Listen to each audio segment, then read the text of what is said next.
Hello friends, welcome back to Walter Limited. I'm James. Today we're answering the question, what goes back on the shelves?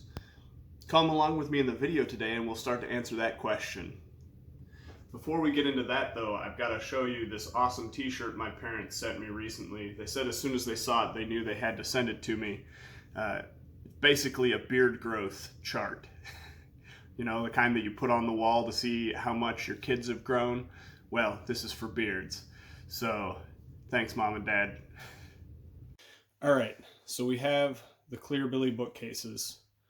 Yes, they are still empty, except for that Disney castle. As I mentioned in the previous video, the plan here is to put sets or themes or mocks of significance to me on these shelves to kind of display the whole Lego journey in one spot. We got Duplo. And to me, the best part of Duplo is the animals that they get. I wish that we could get the variety and the quantity in system that we get in Duplo. Currently on the shelves there are a couple big packs, 10, 15, 20 animals in a single pack. Can you imagine those in system animals? They'd sell like hotcakes. To go up into the niches above the shelves, the buildable bricks. And I wanted to put these up there because they kind of represent where most kids start with Lego. I don't know how many of you have been around long enough to remember. This is where I started with people in Lego. And they went along with a bunch of pretty basic bricks. You know, you start with a couple 2x4s, and one of my favorite things to do when I was little was take a couple of them and you could make anything. This was my first plane, and if you take a few of those and put them together, you could make a bigger plane or a spaceship, or they could break apart into fighter jets or whatever. So that's where my journey started. That's why I wanted to put these in one of the niches to kind of represent that early start to Lego. This was my first real set. Also, the first garage sale find I experienced. One day when I was 6 or 7, my parents brought this home in the box. Not only that, the box was stuffed full of parts from other classic space sets.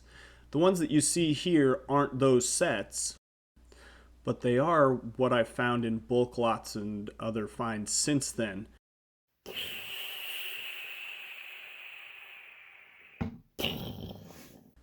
The last one I'm going to display isn't one that I ever knew I needed until I found it in a bulk lot. And the first thing I thought about it, it is the most adorably derpy thing that I have ever seen.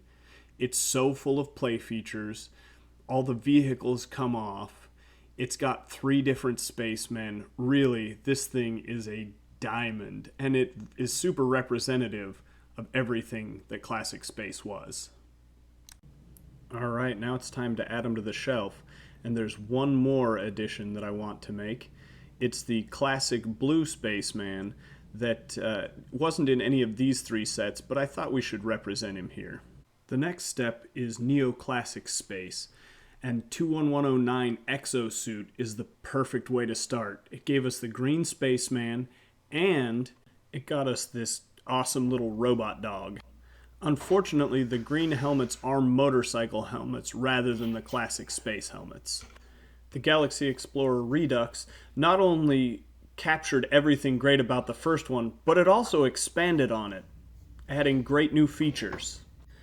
The working ramp that releases the rover and the hatch into the cargo bay from the interior of the ship, which is also drastically expanded, are excellent features. It is much girthier than the original. As you can see, when I place it here on the shelf, it's about half again as large, so it feels like the original would to a kid in the hands of an adult. The last ship I want to include feels like the family station wagon for all the different guys you're going to have to accommodate with the expansion of the classic space line. Remember to like and subscribe. We've gotten several new colors over the last few years, and I'm excited to see what the future brings. I'm also adding in the Space Cat from Monkey Kid, as well as several of the collectible minifigures that we've gotten over the years.